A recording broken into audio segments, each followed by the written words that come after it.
he says he got the idea just all of a sudden on one rainy night. He had this great idea of the Hook of Holland to Constantinople. I will follow the two great rivers through Europe, the Rhine and the Danube. In A Time of Gifts, the magic is he is both a boy of 18, 19 and the man of 50, looking back with affection, sadness at the rolling of the years. It's these two coming together, which makes this book more about memory and imagination than it is about actual travel.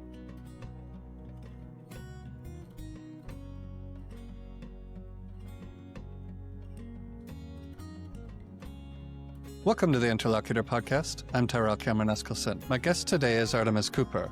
Artemis was born in London and graduated from St. Hugh's College, Oxford in 1975. She published her first book in 1983, and since that time has published works about her family and a number of biographies. She joins me today to talk about her 2012 biography called Patrick Leigh Fermor, An Adventure.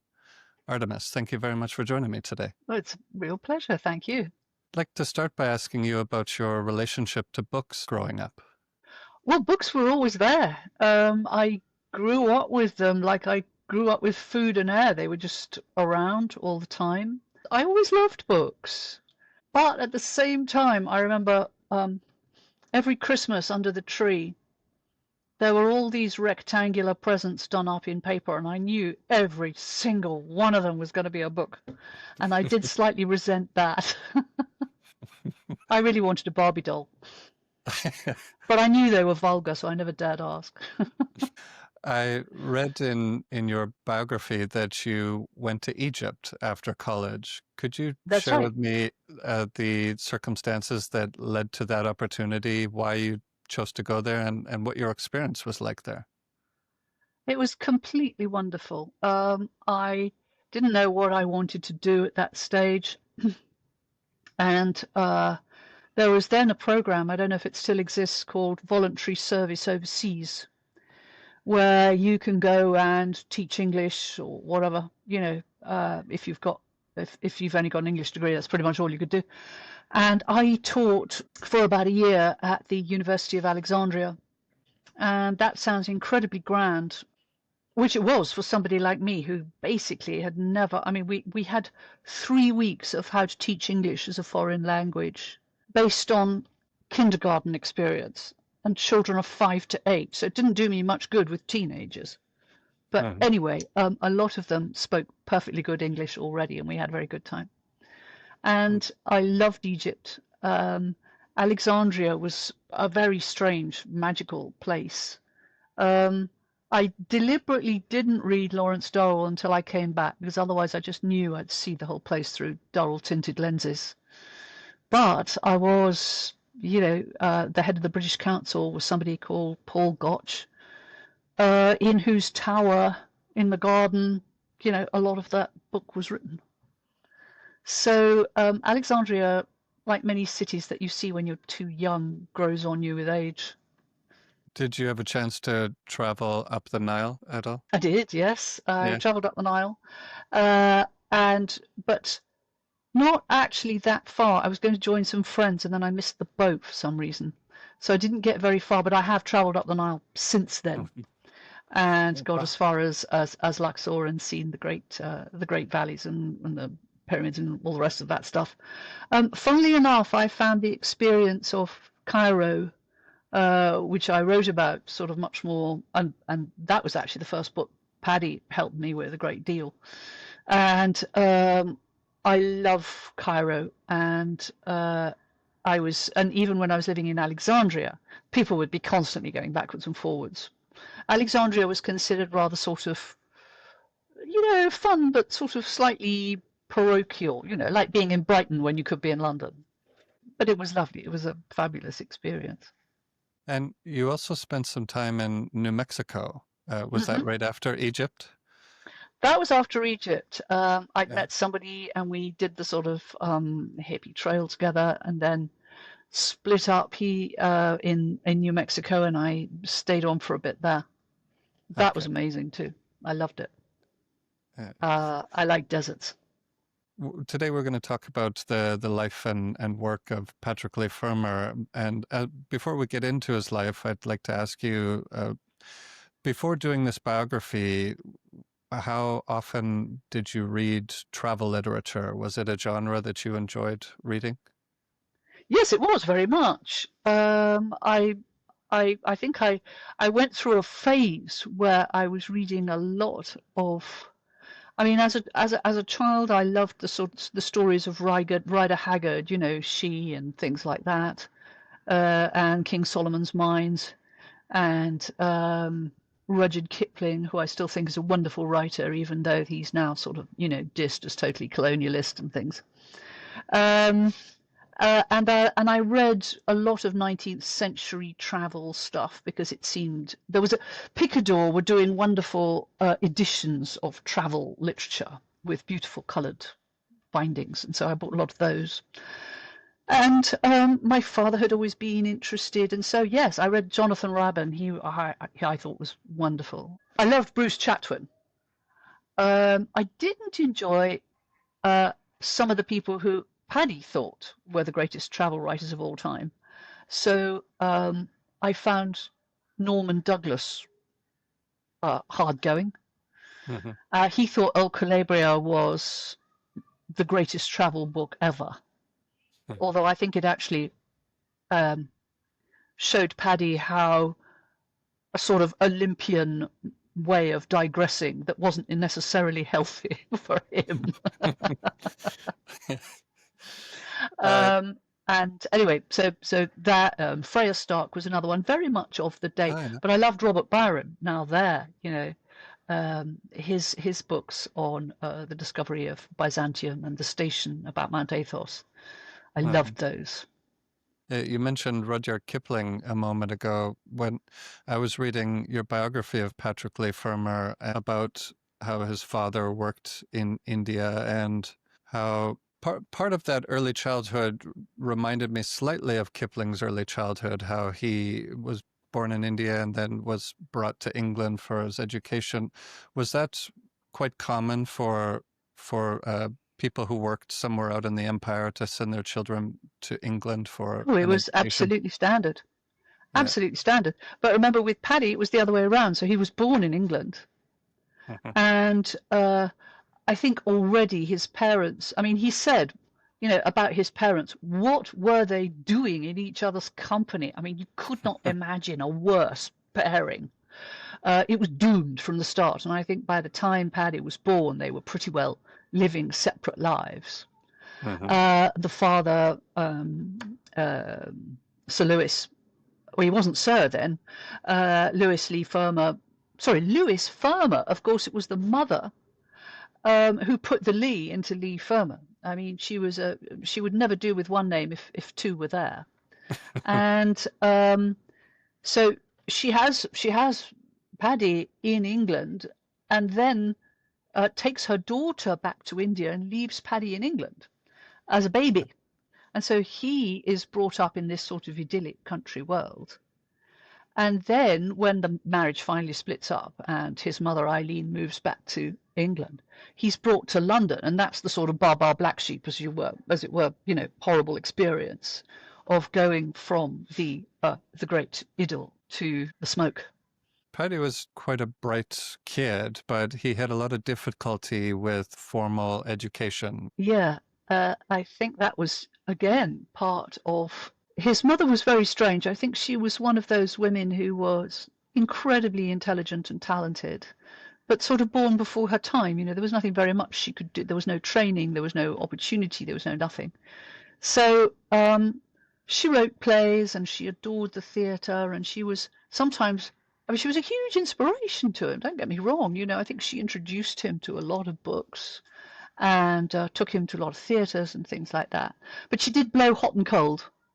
So Mhm. sometimes she would leave him at school for the holidays, without a second thought. But I think a lot of parents did do that. It wasn't so unusual. We think of it as sort of unnatural cruelty and let's ring the social services, but it just wasn't like that. And one has to take people as they were in their own time. Mhm. Yeah, it seems to me that trying to remember from reading a biography of Winston Churchill, he was often writing his parents and wanting to see more of them, but didn't have the chance to, or That's right, and his mother simply didn't answer his letters, I remember reading quite recently. No, I mean, that's tragic, and I think sometimes Eileen was like that, but then she would come back and be all over him like a rash, and it would be theatres and restaurants and everything, you know, so you never quite knew where you were, which I think is very destabilizing. I think luckily he was, I mean, I tend to see mind and body as the same thing in a kind of holistic way. He's a pretty robust child, and he's got a lot of physical confidence. You know, he enjoys getting into a scrap. So, you know, whether he's caught smoking on the roof or getting into a fight, or, you know, it's always going to be Fermor at the center of the trouble, you know. Yeah, I wrote down a line from your book. If anyone was caught hanging around betting shops, smoking cigarettes, clambering over the roof, or getting into fights, it was Fermor. Yes, well, there you are. Sorry, I'm quoting my own book. Yeah, there was a seed from one of the schools he was at, a nighttime scene that to me really said something about who he was as a young man. Two of his schoolmates observed him get out of bed after lights out and go somewhere. So they got up and secretly followed him. And they watched him in the gymnasium climb up a rope and walk across a rafter beam and then come back down and I think go back to bed. But to do something like that as a young boy, I mean, he's brave, and his need for adventure was so intense. I think it really, really was. I think he was always longing to sort of break free, and it was also, I think, a part of running away. You know, when you don't know what you're for, you don't know where you are. You know, you hardly see your father, so you've got no male role models much except for what you read, and certainly Kim. We were talking about Kim, which I've recently reread with huge enjoyment. Paddy used to read Kim, and this is at the end of his life when his memory was bad and his sight was bad, and the books he enjoyed were the ones that he knew what was going to happen next.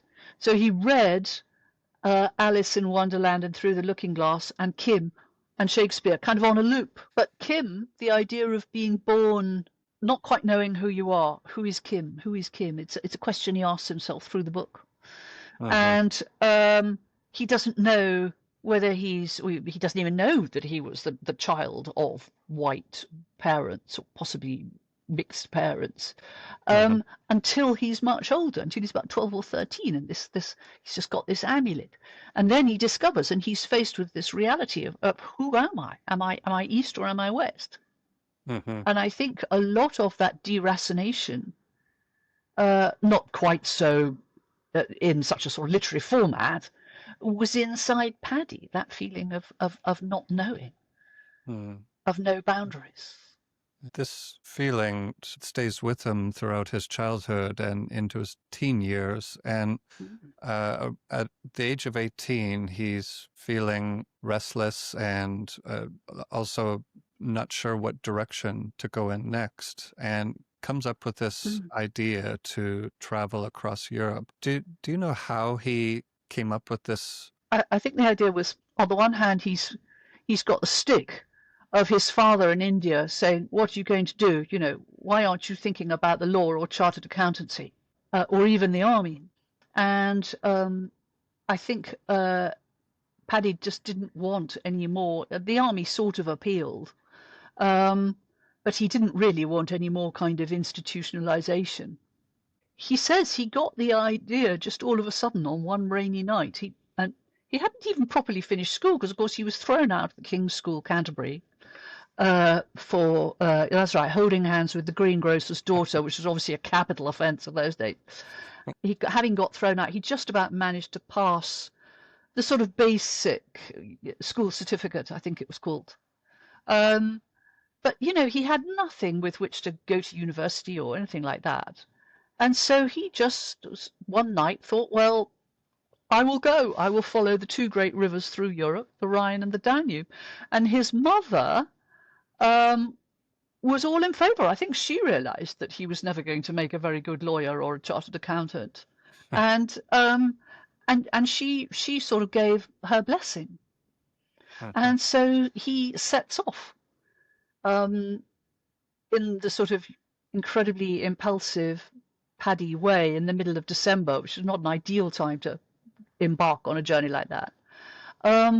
But he does, and he said it was my first independent thought and my first sensible one. And it set the course of his life. It really did.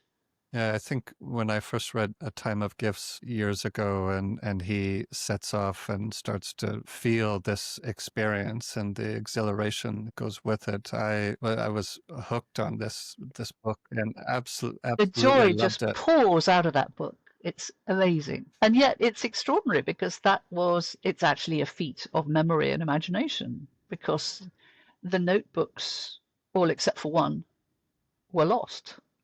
Yeah. And so he was writing all the time, of course, but only one of those notebooks survived. And he was also writing letters to his mother, and they were all lost as well. And he said the loss of it still aches like an old wound in wet weather. I think it was the best thing that ever happened to him, but you know, I can't remember if I actually said that or not. Probably not. Or he wouldn't have heard me if I had. Because it's true. Because ultimately, you know, he had that one diary and it stopped him writing the third volume for 30 years. Yeah. It's an interesting insight, and one I think I tend to agree with. When you read A Time of Gifts and Between Woods and the Water, you get this sense that this man has this incredible gift, and this beautiful prose must just flow right out of him. But earlier today, I did a calculation, and it took him roughly a week to do each page. He agonized over the writing of this, writing it, editing it, polishing it, and it took him quite a long time, didn't it? It took him ages, and actually I rather sympathize because I'm the same. I go over a passage over and over again. It's easier to do now on computer. I mean, in those days you had to sort of rewrite or paste, or you know. But yes, he was in that sense a perfectionist, and he also, I mean, at least I had the advantage of an education, so I was trained to write an essay, you know, once a week, which you had to read aloud. And you know, that is a kind of discipline. If you're in journalism, you've got a deadline, you put in the words, whatever it is. But you see, Paddy never had that, and he had this idea that of what writing should be was you're on a roll, and you just, you know, you start writing after supper with a bottle of wine, and then you write and you write and you write, and it's all going amazingly well, and then suddenly you hear bird song and it's dawn. Well, people just don't write like that, you know, or maybe they do, but actually then, you know, the idea is that you write every day, and that you just do the hard graft. It's not inspiration, and every single writer in the world will tell you that. But he still hankered after this sort of one moment where he had written all the way through the night. And then, of course, he tidied it up the next morning, but he thought this stuff was wonderful. But, you know, there was no kind of underlying discipline, you know. And he used to call my husband, Anthony Beaver, used to call him Deadline Dick, because, you know, Anthony's never missed a deadline and Paddy's never hit one. It is that is one of the biggest things one has to learn when writing something Absolutely. over a course of a long time, is you have to come and sit in the chair, and whether you do two sentences or happens, 2 or 3 pages, just gotta, you just got to do it. Yeah. And for Paddy, that was intensely difficult. So what did he do? He sat down at his desk as soon as he'd had his cup of coffee, and then thought, oh God, this is terribly hard. I'll write a letter instead.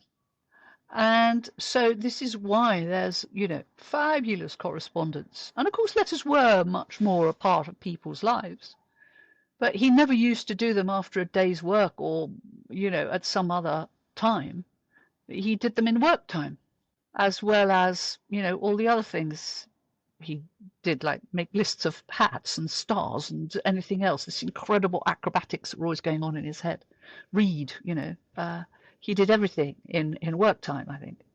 Do you think when he set off on his journey at 18 years old, did he have in mind that he would write about this journey and to publish something?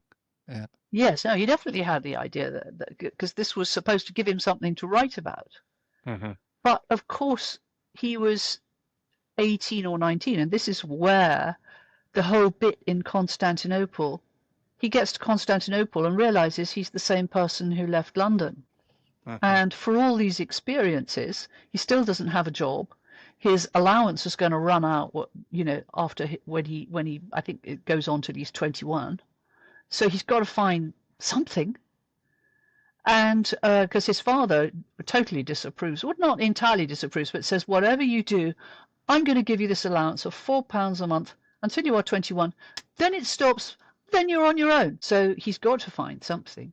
And so there's a sort of awful, I think, he gets to Constantinople, and I've always found the bit about Constantinople actually rather dull compared to the bits that he writes, for example, about Prague. Uh-huh. And I think it's because actually the memories of Constantinople are very, very mixed. On the one hand, he's trying to write this journey, but what do you know? It sounds like a What I Did in My Holidays essay. It doesn't sound like Robert Byron. Uh-huh. And how could it sound like Robert Byron when, he hasn't put in the graph, doesn't really know what he wants to say? And it's so often, do you remember, in Time of Gifts, he says things like, I didn't know it then, but this was where, this great battle took place or whatever. Because in A Time of Gifts, the magic is he is both a boy of 18, 19, a kind of scholar gypsy, which is also a very literary construct of who he was then, and the man of 50 looking back with affection, sadness at the rolling of the years, all the rest of it. And it's these two coming together which makes this book much more about memory and imagination than it is about actual travel. Mm-hmm. But then all travel books are about memory and imagination, really. Yeah, I actually quite liked the title that he proposed. I agree it wasn't a suitable one, but Parallax. Parallax, what he was going for actually was quite interesting, I thought. I think it was. I think that actually A Time of Gifts is, I'm glad that, the publishers or whoever put their feet down about parallax, that no one knows what it means. It's not good enough. And I do see, you kind of expect it to, I don't know, have a subtitle about theorems and mathematics somehow, don't you? Uh-huh. Which is really not what the book was about. But I think A Time of Gifts is beautiful. Translates very well into many languages too. And it's really exciting. I forget how far into the book where you hit that line. It's something like it was a time of gifts, and it's really uplifting to hit that. That's right. That sentence in the book. Exactly. Yeah. Somewhere in this journey, he meets a woman named Balasha, and she's from Romania, and he ends up going to Romania and spending time there with her and her family. Could you say how he met this woman?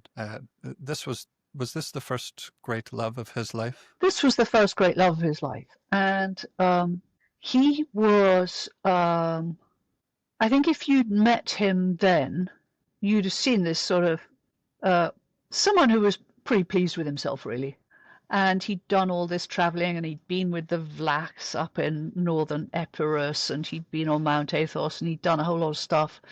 And he had some friends in Athens, because Athens, funnily enough, and Greece were much more the goal of the journey than Constantinople. You have this great idea of the Hook of Holland to Constantinople. But actually, he always wanted to go into Greece after that, because he hadn't been allowed to do much Greek at school, because his father, who was a scientist, a geologist, said, well, if you do better at maths and science, you can do Greek. Well, that never happened. So he never really did Greek, and he learnt the first bits of his Greek in Mount Athos in the monasteries in the winter of, was it 33 or 34? I can't remember. And then he goes down into Athens, and that summer he meets Balasha Cantacuzene, who is sort of, this was one of the Cantacuzenes are quite grand. They're one of the great Phanariot families, meaning that they were servants of the Ottoman Sultan to rule in the areas that are now Eastern Romania. And they're a very big family. They lived in northern Romania at a place called Baleni, and they met at a party. She had just got over a divorce. She's quite sophisticated. She's 35. She's incredibly well read. She speaks a lot of languages. Oh, sorry, she wasn't divorced. That's right. She's separated from her husband, who was a Spanish diplomat. He can't get divorced because otherwise his career is in shreds. He can never work as a diplomat again. So they don't actually get divorced. Anyway, they are separated at that stage, and she meets Paddy, and they fall completely in love. And I think for him, she represents all the sort of a kind of Proustian elegance, if you will, sort of. She's magically beautiful. She's sophisticated. She's nowhere. She's sort of far higher order than the kind of girls he's had fun with before. You know, she's a proper grown woman with the experience and all the rest of it. And anyway, she takes him in hand, and I think she and they basically spend the next 4 years until the war together, and they're incredibly happy. She has him to stay at Baleni for months on end. What's he living on? There is no money. He does a translation of a book, and from French to English, and he learns Romanian, and they travel a lot. And you have to remember that where Balasha lives and the way her family lives, it's almost a cashless society. So there are huge estates that provide all the food and everything, and the energy, the everything is lit still with candles and wood-fired stoves and all the rest of it. There are magnificent winters where the snow is 12 foot deep, and there are everybody who works on the estate is part of the extended family. And when Balasha and her family go out into the fields, people kneel down and kiss their hands. I mean, this is a feudal society, and it's about to get completely swept away, of course, but they don't know that. It seems kind of almost timeless. And during the winter months, I think the women, or maybe it's the summer months, I can't remember which now, the women are all together in a big barn singing songs and telling stories and spinning together. And, he records all this. And I think one of the great tragedies is that he never wrote a book about Romania, because I think it would have been amazing. Yeah. Anyway, so he was based there. They did spend a lot of time traveling across Europe to London by train, and then he would get jobs tutoring or stuff like that. What would she do? I think she did some translation work as well. They kind of picked together a few bits of stuff. She was beautiful. She had some grand friends. So, Paddy loved all that. And then they would go back to Baleni, or sometimes to Lemonodassos, which was this place in Greece where the lemon groves were. So it was a kind of idyllic life that was both on a shoestring and at the same time completely comfortable when they were at Baleni. Before we get to the Second World War, there's one other thing I wanted to ask you, and I'd like your take on the significance of the fact that this journey took place just before the Second World War. Yeah. I think it was enormously important. I mean, what one has to remember is that Paddy was traveling in 1933-34. The First World War had happened. So, Europe had already been transformed. The great empires were gone. New nationalities were coming up and starting to sort of flex their muscle. The Nazis were already in power in Germany. Industrialization, I mean, you hardly know that it's happening, because what Paddy's looking for is a kind of Europe that existed, between the Congress of Vienna and just before the First World War. That's the Europe that he really wants to reconnect with. And so he's not, that's another reason why it's about imagination. I mean, obviously everybody, when they travel, takes a bit of what they want and, leaves the rest. It's in the nature of the beast. I think for him, that was hugely powerful. So on the one hand, he's already focused on the past. This is what he's interested in.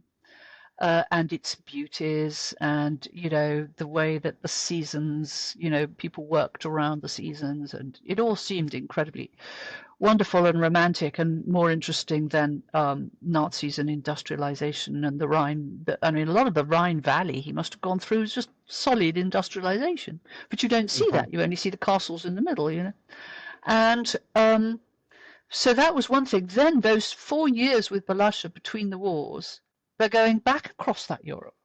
So he revisits those friends. And so what happens after the Second World War, and many of those friends die or are just sort of, blown away, end up in concentration camps, God knows what. The places where he stayed just sort of, reduced to rubble. That obviously made an extraordinary impact.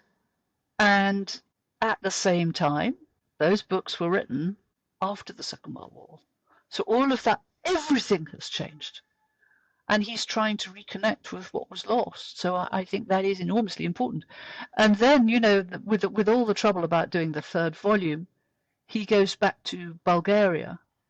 And of course, it's the worst thing he could have done, because where he remembered some beautiful village, there's now a cement factory, which is the last thing he wants to see. So I think it was enormously difficult. And it also accounts for his very, in a way, ambivalent attitude to Greece. Because during the war, where he was mostly based in Crete, well, first of all in Greece, and then after the Germans take over in May 41, he's in Crete. And then, he would have happily laid down his life for either England or Greece. But then, in the immediate post-war world, where he wants to write about Greece, and he's doing a lot of traveling within Greece, he sees that the Greeks are going as hard as they can for the modern world. And why shouldn't they? Why shouldn't they have hospitals and schools and opportunities and economic, all of that stuff? But all he sees is, more cement factories and going up, and more old buildings being pulled down. And he feels, I think, very, very ambivalent about all that. And a lot of the old traditions, and of course he understands that people need schools and hospitals and roads and economic opportunities. But at the same time, I think he felt, he certainly wasn't alone here, that a lot of babies were thrown out with the bathwater. And, and a lot that should have been more respected in this was devalued to the point where it was lost. And I think he found that very hard to cope with. Yeah, well, it's difficult to watch things you love change and or disappear. Yeah. You mentioned that he was in Crete during the Second World War. When England declared war, he went back to England with the intent to join the Irish Guards, but ended up as an intelligence officer, and because That's of right. his of the languages, language skill. And you mentioned that he was in Greece and then in Crete. And did he get into actual battle and firefights and have to take lives of enemy combatants?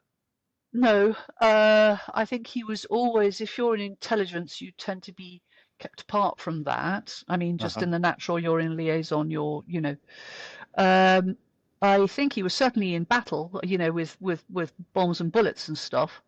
But he was more kind of in the headquartersy bit. And I don't think the only person, sadly, he ever killed was when he was up in the mountains, and that was Yeah. Giannis Sangarakis, that tragic accident. Yeah. And that happened before the whole wonderful Kruiper operation thingy, although it coloured the rest of his life. It was a horrible thing to happen. The Kruiper operation, how did he come up with this idea that they ought to try and kidnap a German general and extract him to Cairo? Well, I mean, the idea had come because after the Italian surrender in 43, there was the Italian general who I think was in charge of the eastern sector of the island, who was called General Angelo Carta.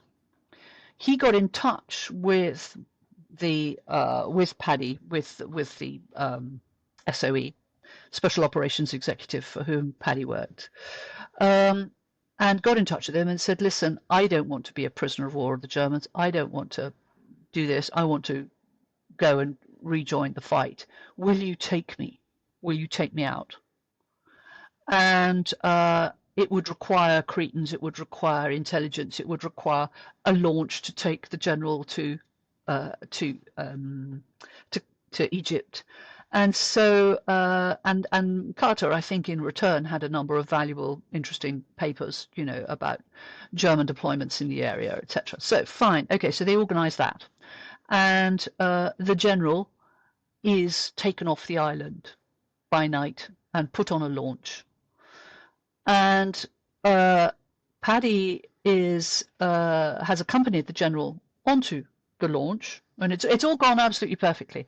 So General Carter and Paddy have gone out in a small tender to the launch, which is sitting just offshore, and they get on, and of course there's a lot of eating and drinking and congratulations and how marvelous and all the rest of it. And then by the time it's ready, Paddy's ready to go back, a tremendous storm has whipped up, and there's no way the tender can go back to land. So he just has to go on. He's got to go to Cairo. And there he's stuck, because it's not so easy to get in and out of Crete, and it's expensive. It costs men, it costs time, it costs everything. So he's stuck in Cairo, where he actually has a fabulous time. And that is where he thinks, well, I've got an Italian general off the island. How about we get a German one?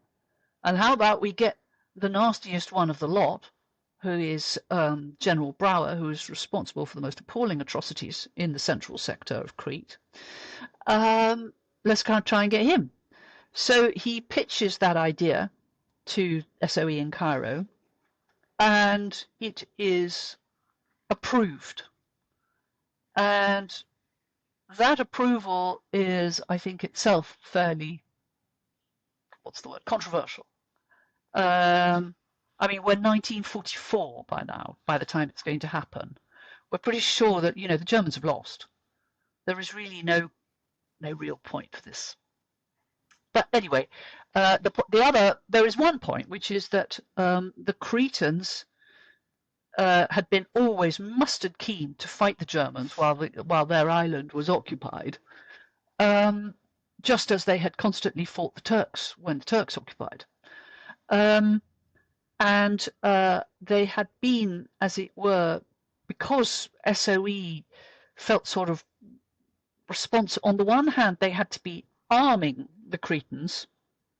They were always saying, oh, well, when the liberation comes, we're giving you these arms, you keep them secret, and when the liberation comes, everybody gets up and, we'll chase the Germans into the sea, and the great Allies army will sweep up through Greece. Well, of course, that didn't happen. The Allied landings went through Sicily. So that leaves the Cretans feeling very, very hard done by and marginalized.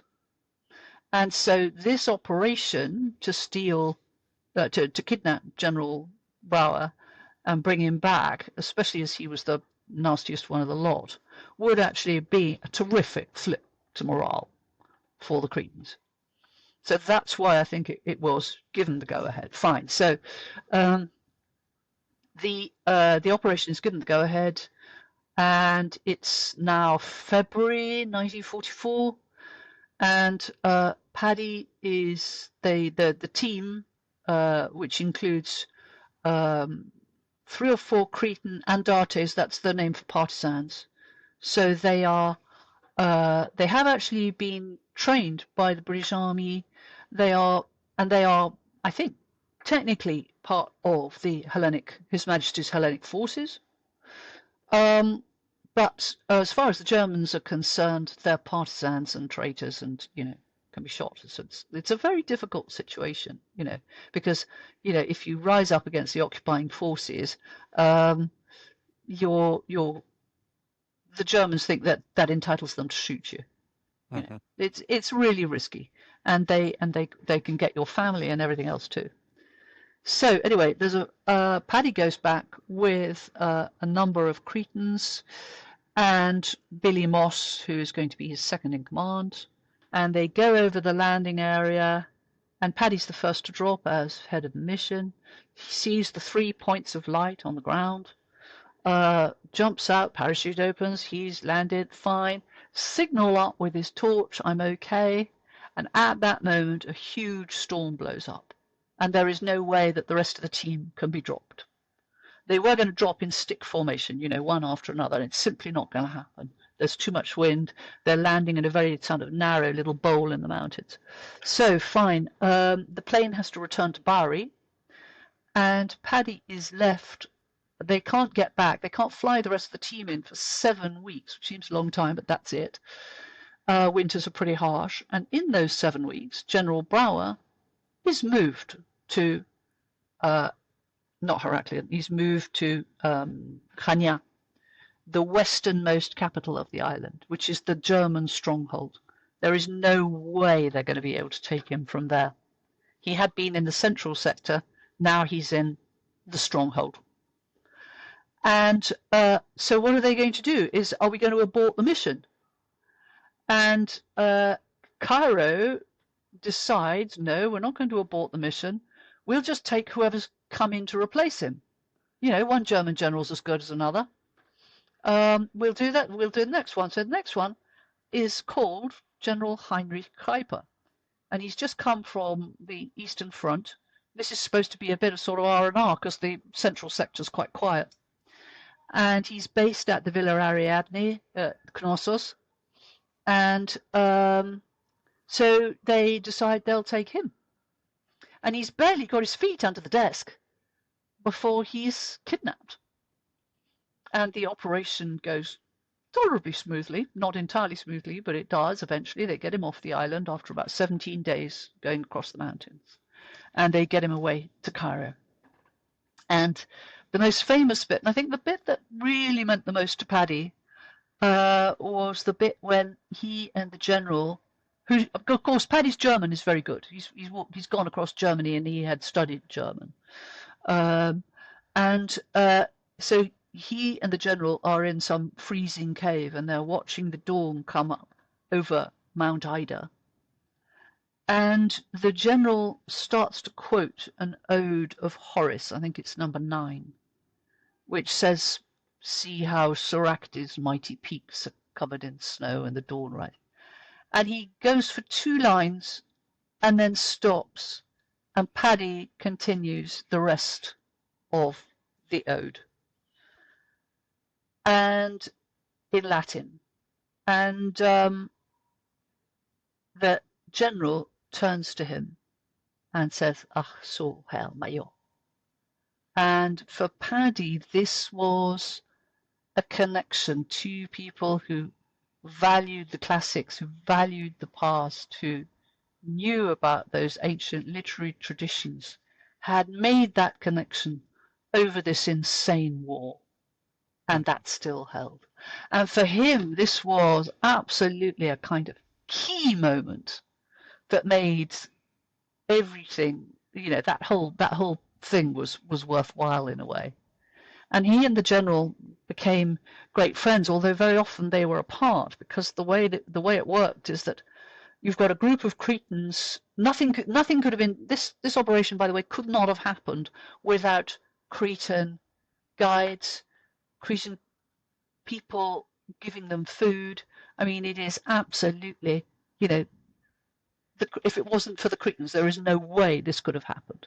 And yet, when you read the sort of boys' own accounts afterwards, it's as if Paddy and Billy Moss had done it single-handed, and it really wasn't like that. So very often they were separated because there's a group of Cretans with the general, and meanwhile Paddy is desperately trying to find a radio that works to contact Cairo saying, we've got the general, we're going to bring him down, where are we going to meet, and do all that liaison work. And Billy Moss, who's the second in command, who at that stage is in charge of the general, can't speak Greek and he can't speak German. So if, let's say, Paddy had been taken or shot or died or whatever, the second in command would not have been Billy Moss. It would have been somebody called Manolis Patarakis, who was a very, very seasoned and experienced warrior who knew the whole of the island. And so he would have taken over the operation, no question, because Billy simply couldn't talk, couldn't, the language wasn't there. So anyway, that didn't happen. But it was quite rare, especially in the second part of the 17 days they were going over the mountain, over the Crete and avoiding the Germans. Paddy wasn't always there because he was desperately trying to find a radio that worked, and also trying to find the sort of head of mission, Tom Dunbabin. So he was very, very stressed out, and the German was, the General Kruiper was just being gradually taken across, and people trying to avoid the Germans. I found in the acknowledgements of the book that you visited Crete and tried to retrace some of these steps. I had joined a party of guys who were mostly Army and ex-SAS, and they had decided to do it. I think they got a hold of Paddy, and I said, can I join you? I'm not going to do the whole thing, but I thought it would be wonderful to do the mountain, the bit, and see, the cave where they recited the Ode of Horace and all that sort of stuff. Mm-hmm. And so they said, yeah, come along, no, it's going to be fun, it's going to be great. And I said, I'm not sure about this mountain, And he said, oh, come on, it's a walk in the park, you won't even notice you're going uphill, it's just a doddle. And so I was sort of rather over-encouraged by these people who are far fitter than I was. Anyway, so we get there. Now, when Paddy did that in April 1944, it had been snowing, and the weather was pretty cool up in the mountains, not to say cold. And there are photographs of them. I mean, never has a secret operation been so photographed as the Kruiper one. You're not really supposed to do this, but Billy Moss had a camera, and they popped away all the time.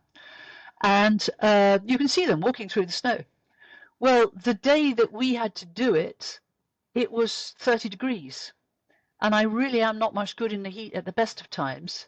And although this mountain, I could probably have made it had it been more like spring weather. Anyway, I said, look, I'm going to hold you. I just can't go on. I can't go on. And there was a sort of an accompanying car that was going to come round, and so that's fine. I'll join the car before it gets too late. Anyway, I'm quite glad I did, because all that about you won't notice you're going uphill. By the time the guys had gone over the saddle and come down the other side, all these strong men and ex-SAS guys were on their chin straps with exhaustion. They literally were. So I'm very glad I hadn't gone along. But I was sad. And in fact, I picked badly. I should have taken the last half of the journey going down to the beach, which would have been much easier. But there we are. Idiot. But it gives you some insight and appreciation into how rigorous Absolutely. and difficult the work and these guys were doing. especially with an elderly man. Well, he wasn't elderly, but by the standards of the time, what was he? He was in his 50s. God, 20 years younger than I am. So, but I mean, he was, but not in the first flush of youth, and getting him over the mountain was quite difficult. And then coming down, he has a fall. They managed to get him a mule. Or does he have a fall? He has a fall at some point. I think he falls off the mule, and that sort of breaks his arm. So that's one more thing, and it's very difficult, really. It's extremely tiring for the general. Yes, I was probably the general's age when I was doing it, so I can certainly sympathize with him. I have a couple questions left. I'd like to talk a little bit about the woman that Paddy eventually married, a woman named Joan, and also this lovely home that they built together in Greece. Yeah. How did he meet Joan, and where did they build their house and Yeah, he live met the rest of their days? yes, so he met Joan in Cairo, I think after the Kruiper operation, when of course Paddy was a big noise. And she was there. She had been, in a curious way, slightly similar story to Balasha. She had been married rather unhappily. She was older than Paddy. And they obviously, she was incredibly well read, very sophisticated, had a lot of friends. She had also a private income, which was handy. And anyway, she and Paddy struck up a relationship, decided they were going to, live together in Greece after the war. They both had this passion for Greece. I think that was the big bond, really. And she had a job after the war as a secretary in the embassy, and he was working with the British Council. And that's when they start their Greek travels and everything. Anyway, they stayed together, and Balasha, I think, there's a sort of tragic letter that he writes to her, which sort of both. But I think Balasha was perfectly grown up. She said, "I knew this was it."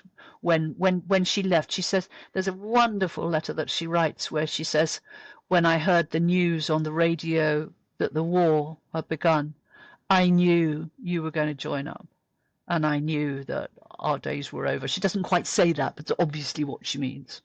So she's not surprised when he and Joan get together. Anyway, they get together, and after her mother's death, her mother is the rich one. She's called Joan Ayres Munsell, and the heirs were very rich. They'd made a fortune in those sort of early industrial woolen mills, that sort of thing, cotton spinning. Anyway, so there's a lot of money there. And the mother leaves a certain amount to Joan in her will. And Joan's allowance has, for the last few years, done for two of them, because Paddy doesn't make much money. He very much wants to write, and I think she always encourages that. But of course, he does, and indeed in the early 50s he does write a number of books, quite short ones, but the big Greek ones are going to take a lot of time. So she's going to finance them, and they see themselves very much as a partnership. I'm not trying to say that he was sponging off her. And I think one of the reasons they married so late was that he was always, I think, very wary of people calling him a scrounger and saying, "Oh, you're just living off Joan." And for as long as they weren't married, she could leave any time.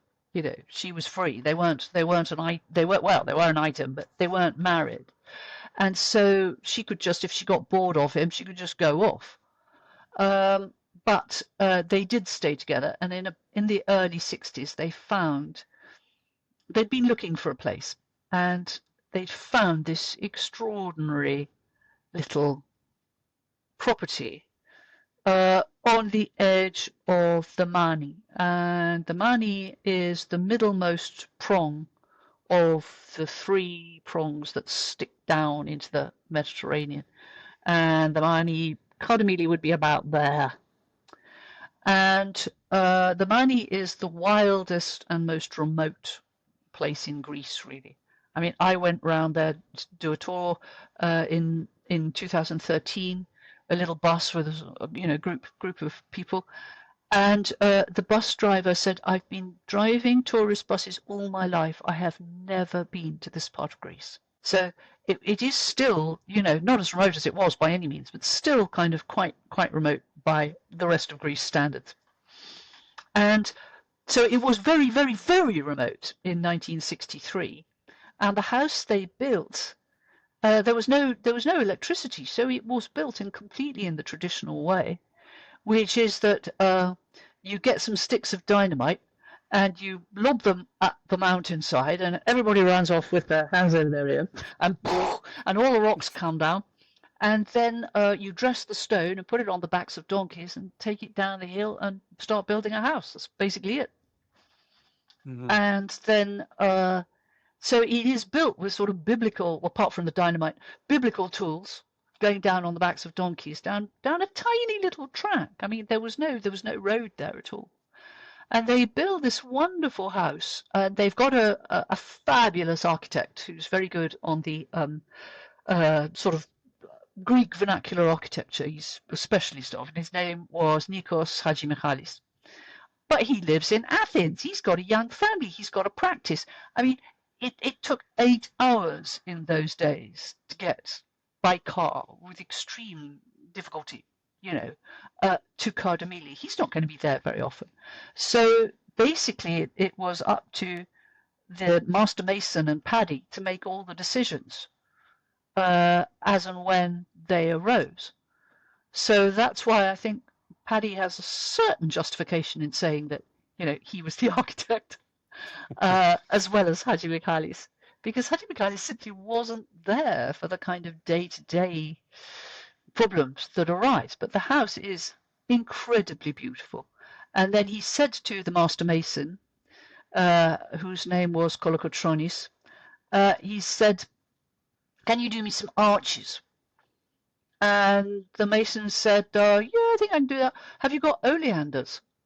I said, "Oleanders? You mean the plant?" "Yes, have you got them?" "Yes, we got lots. They're all growing over there." He says, "Great, I can make you some arches then." And they split the stems of the oleanders to make the template for the arch, which you can actually see in the photographs when they built the house, because Joan, who was a fabulous photographer, took photographs of the building of the house. And at one point, the priest comes along to bless the footings when they've got the main foundations. And the master mason comes along that morning, and to their horror, he has with him a beautiful black cockerel. And he's got it under his arm, and he cuts its throat with his trowel and sprinkles the blood into the footings, which has been an incredibly ancient sort of tradition. Meanwhile, the priest is sort of, doing his bit with the holy water in the same part. So, and the house was glorious. It was all lit with, there was basically wood stoves and oil lamps. Water had to be got, sort of special water mains coming from the village, from Kardamili. So, it really was a sort of effort of love, but they settled there and they absolutely adored it. I'd like to ask you my last question now, and it's about the subtitle of your book. I always like to get authors to tell me how they choose the title or subtitle and how it represents the book. In this case, the subtitle is An Adventure. So could you tell me a little about how that came to be the subtitle and what you wanted to say with that? I think it's a beautiful word. I think it's a very evocative word, and it sums up a lot of Paddy. And I didn't want to call it A Life of Patrick Leigh Fermor. That's what it is. I mean, I'm a great believer that whatever your subtitle is, it should do what it says on the tin. And if the tin is a Life of Patrick Leigh Fermor, it should somehow evoke that. It's no good calling it Parallax, for example. So I thought, well, an adventurous life, and then I thought a life of adventure, and then I just thought an adventure. And I think all life should be an adventure, really. And there was a kind of openness about Paddy, which was one of the most appealing things about him, and a sort of responsiveness to all kinds of different people. And I think it worked really well. Hope you agree. Oh, absolutely. Yeah, I love it as a subtitle. And I also wondered if it might include your own adventure of documenting and writing about this amazing person Oh, and his life. absolutely. He taught me so much. It was an adventure. It really was an adventure. And it was hard at first because he didn't really want the book written. Mm-hmm. So I was struggling against that, and I also, it was my second biography, and my first subject, Elizabeth David, had already been dead. So it was a question of going through the archives and talking to people who knew her and putting the life together. With Paddy, he was still alive. Mm-hmm. And the reason for that was that there was an idea that anybody could, it was very important to talk to him before, and get his take on his life. And also, there was nothing to stop if he had died suddenly. Somebody just slapping together a book out of, what was already in the public domain and putting it together.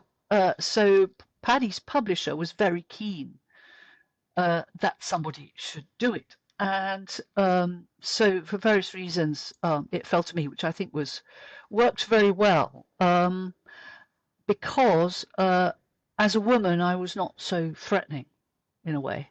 But at first, it was really difficult because he and Joan had both insisted that nothing was to be published until after his death.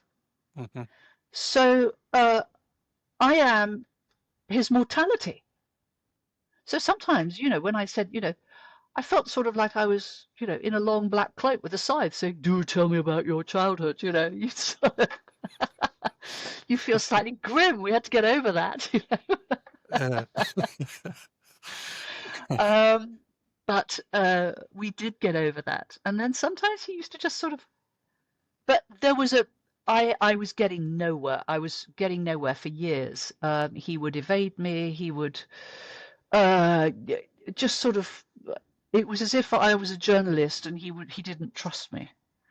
And then the breakthrough came when one day, and this was after Joan's death, he said, I'm in absolute despair. I used to go for about 2 or 3 weeks in November because our children were quite small then. I couldn't afford to go, all the time and spend months at a time there.